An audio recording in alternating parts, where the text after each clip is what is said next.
Hello again. The tendency for some people to become upset about any criticism of, or indeed the slightest objective comment about, Islam is reaching new heights. Those making accusations of Islamophobia are very often appallingly ignorant about the religion they claim to be defending, since it is usually white liberals who are shouting the accusations rather than Muslims themselves. This is hardly surprising. Speaking to Trevor Phillips yesterday on the television, Nigel Farage said that we have a growing number of young people in this country who do not subscribe to British values, in fact loathe much of what we stand for. When he was asked if he was talking about Muslims, Farage said that he was. Cue the predictable statements that he was spouting hatred and Islamophobia. Let's stop for a moment and think about what we mean by British values and whether they actually do tie in with Islam. The first and foremost of all those British values to appear in any list is, of course, democracy.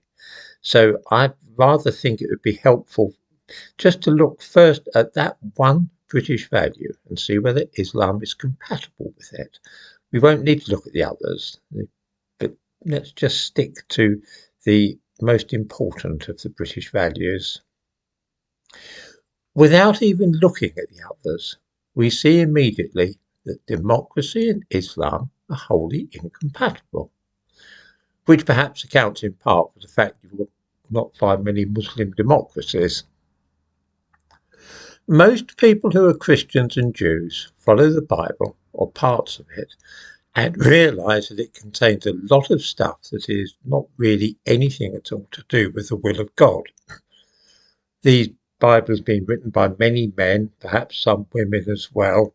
It's been translated, there's confusion arisen, it contains legends, all sorts of weird stuff. The Bible suggests, for example, that slavery is okay, as is polygamy, that we should amputate people's hands or stone them to death for certain offences. But I do not know a single Christian or Jew in favour of those things. The reason is that we know that the Bible was written by men and that they made mistakes in interpreting what the Lord wanted. The case is very different for the followers of Islam and the Quran. The Quran is alleged to be God's own words, dictated to Muhammad by the angel Gabriel. In other words, there is no scope for error here. This is actually the Lord speaking, God's own views and opinions. This sets Islam apart from other religions, most of which admit the possibility of error in their scriptures. So although the Bible specifically prohibits sodomy, says that it's an abomination and so on, and recommends the death penalty for men who indulge in it, we live in a democracy, a British democracy, which has legalised it and even endorsed it so that two men can marry. In other words, the will of the people, democratic will, voting in MPs who form a government, has been set above what many people believe to be the Lord's own view. For Muslims, this is a dreadful state of affairs because we should submit to God and not try to overthrow his wishes in this way. In the Quran, the Lord says, speaking in the first person, so we know that these are his very own words, "We sent Lot as a messenger. Remember that he said to his people, 'Have you become so shameless that you commit such indecent acts as no one has committed before you in the world? You gratify your lust with men instead of women.'" I'm sure that most of us are familiar with the sins of Sodom and Gomorrah, which are found too in the Bible. In fact, the very act of sodomy is derived from what men got up to in the city of Sodom. This then is the objection to democracy in Britain, the objection which many Muslims have. Democracy has, according to devout Muslims, gone against the Lord's express wishes by legalising sodomy. The thing which has caused this is democracy. One can in fact be a practicing and devout Muslim, or one can embrace the idea of democracy, which leads to laws which are in opposition to God's will.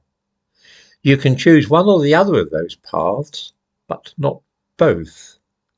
The idea that pointing out this contradiction could be considered spreading hatred or Islamophobia is a very strange one to me. I pop into mosques as readily as I do synagogues or churches when I'm looking around a new city, but that doesn't mean that I'm not aware that there are differences between Judaism, Christianity and Islam.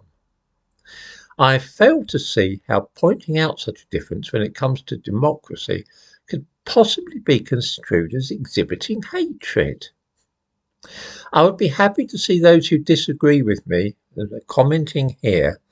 I would like to see them explain why they feel that Islam and democracy are compatible.